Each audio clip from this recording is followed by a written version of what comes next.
Nini sajlani jaraise ani sumsok na karjat mankha kaito nini sajlani thibaise ani langma tangjak mankha ani sumsok ni majra nengse manjaglang siwo astekto teisa tokma nengse rujuina siwo kaito nini sajlani jaraise ani sumsok na karjak mankha kaito nini sajlani thibaise ani langma tangjak mankha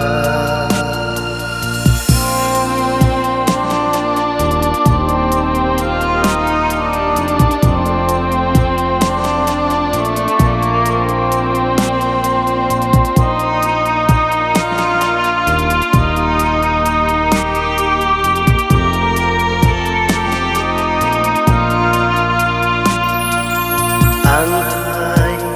ko toino hamjak mani bagai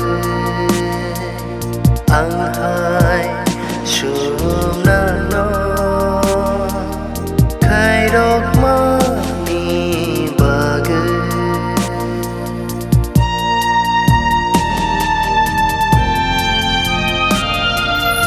Anghai hamjak mani bagai Anghai sumnano khairok mani bagai nengku saka wasuda kachijak gosilang khairok susu Raya langmaya farka kaito nini sajlani jaraise ani sumsok na karjak mankha kaito nini sajlani thibaise ani langma tangjak mankha ani sumsok ni majra nengse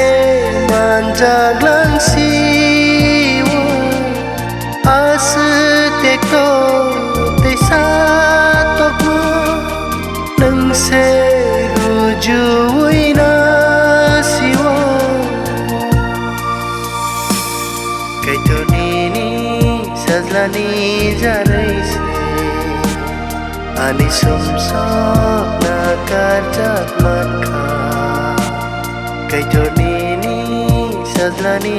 thibaise ani lang